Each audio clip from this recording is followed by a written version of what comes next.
Savez-vous comment sont nés les petits hommes jaunes? Quand ils étaient encore des cellules, ils ont adopté un plancton comme patron. Et le poisson a mangé le patron. Ils ont encore suivi les poissons. Et puis le poisson a été mangé par la pieuvre. Les gros poissons ont mangé les petits poissons et ils ont continué à changer de patron. Après des centaines de millions d'années, ils se sont détachés de l'océan et sont arrivés sur la terre ferme. Ils ont adopté le féroce Tyrannosaurus Rex comme patron. Ils pensaient que cette fois le patron ne serait pas mangé à nouveau. Mais alors deux petits hommes jaunes ont tiré une banane. Seulement pour qu'un rocher tombe et l'emporte. Le Tyrannosaurus Rex faisant ses acrobaties. Le Tyrannosaurus Rex fait ce numéro d'acrobatie. Seulement pour les petits hommes jaunes qui se précipitent à la rescousse. Un regard en l'air et il envoie le patron au ciel.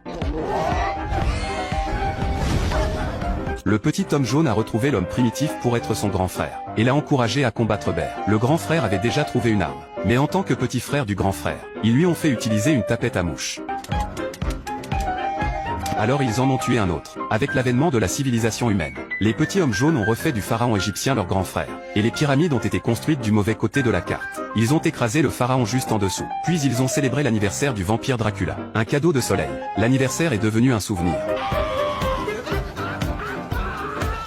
Et finalement, ils ont suivi Napoléon dans la guerre. Un seul coup pour mettre fin à l'avancée de l'unité européenne. Les petits hommes jaunes étaient complètement découragés. Pour arrêter de baiser leur grand frère, ils ont décidé de se cacher. Les petits hommes jaunes ont construit leur propre maison dans les montagnes enneigées. Ils ont commencé une vie de paix et de bonheur. Mais au fil du temps, ils ont ressenti un vide dans leur cœur. Parce qu'au fond, ils voulaient retrouver leur grand frère. Et ensuite, ils ont voulu baiser leur grand frère. C'est alors que la petite bête s'est avancée. Il partait à la recherche de son grand frère. Trouver le sens de la vie par ses compagnons. Il a pris Fatih et Wanaï et s'est mis en route en pleine vitesse. Ils ont escaladé des montagnes enneigées, à travers la jungle, de l'autre côté de l'océan. Au moment où ils étaient sur le point de mourir de soif, ils sont finalement retournés dans le monde des hommes. Mais en 100 ans, le monde humain a changé de façon spectaculaire. Une civilisation très développée. Les petits hommes jaunes n'ont pas pu trouver un méchant pour être leur patron. La nuit, ils se sont glissés dans un hôtel pour se reposer. Mais en regardant la télévision, ils découvrent une station de radio méchante top secrète. C'est plein des méchants les plus vicieux du monde. Dans quelques jours, il y aura une convention de méchants. Tous les méchants seront là. Les petits hommes rouges ont été ravis de voir cette information. Ils sont arrivés à la convention pour trouver beaucoup de méchants. Plus de bizarreries. Un homme excité qui s'est gelé la main. Un homme crocodile qui crache du feu. Un Frankenstein qui pouvait se répliquer. Mais aucun d'entre eux ne peut se comparer à lui. L'ultime maniaque meurtrier, Sigali. Il était le sujet de conversation de la ville quand il est venu sur scène. C'est une icône à craindre et à admirer par tous. Et ce qui est encore plus excitant pour le petit homme jaune, c'est que Sigali se trouve être sur la ligne. Cette femme a sorti un diamant de Sankara. Si tu peux enlever le diamant de sa main et devenir son petit frère, les méchants se précipitent sur la scène. Mais le kung-fu de Sigali était trop fort. Pour lui. Les méchants ont décidé de l'envahir. Ils l'ont coincé au fond. Et pourtant, avec un coup de pied volant, il a été envoyé dans les airs. Mais le diamant dans sa main a été transformé en poupée d'ours. Et le diamant a été avalé par un petit homme jaune. Et c'est ce qui s'est passé. Le petit homme jaune est devenu le petit frère de Sigali. Il est arrivé à son château dans un avion privé. La petite bête a appelé ses amis avec enthousiasme. Et les petits hommes jaunes avaient trouvé le monstre des neiges comme patron. Alors qu'il célébrait, un des petits hommes jaunes a martelé son corps, et brisé le pic à glace, et a tué le grand frère. Un autre patron a été tué. Les petits hommes jaunes ont dû aller voir les bêtes. Et dès qu'ils sont arrivés au château, la famille leur a donné une tâche difficile. Voler la couronne de la reine. Son petit ami équipe les petits hommes jaunes de mains robotisées à ressort. Un pistolet facial qui brûle tout. Et un très joli chapeau vert hypnotique.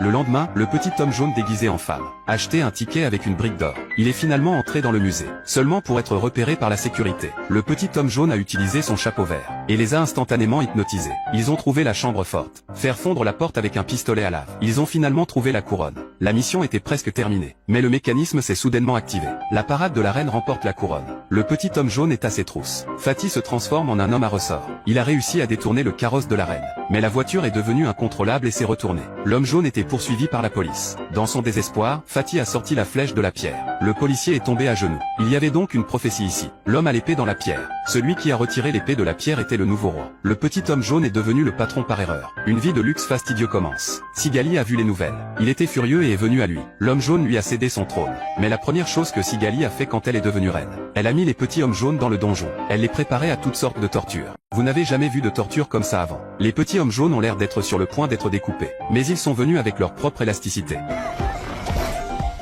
Puis vint la pendaison. Mais les petits hommes jaunes n'avaient même pas de cou. Et ils se balançaient sur la corde. Les hommes ont commencé à abandonner aussi. Et à commencer à jouer avec le petit bonhomme jaune. Scully était sur le point d'être couronné. Pendant que l'homme était absent, le petit homme jaune s'est enfui par les égouts. Et préparait bêtement un cadeau de couronnement pour le patron. Ils sont montés sur le toit de l'église. Qui aurait cru que les guirlandes attiraient les abeilles? Le petit homme jaune a paniqué et a tourné sur place sur le lustre, provoquant le desserrage de la vis. Et l'a écrasé directement sur la tête de Scully. Je pensais que j'avais perdu un autre patron. Mais Scully était toujours en un seul morceau. Il était furieux. Il a ordonné à tous les méchants de chasser le petit homme jaune. Il y en avait tellement. Le gros et le bon borgnes ont été capturés. Seule la bête a réussi à s'échapper. Scully a menacé la bête à la télé. S'il ne se montrait pas, ses amis disparaissaient. Pour sauver son partenaire, la bête s'infiltre dans le laboratoire de Scully pour trouver son matériel. Mais il a accidentellement déclenché un mécanisme. Le petit homme jaune se transforme instantanément en un grand homme jaune. Les méchants fuient de peur. À ce moment-là, Sigali était sur le point d'envoyer le petit homme jaune au ciel avec un boulet de canon. La clé est d'arroser la poudre à canon avec de l'eau quand la bête arrive.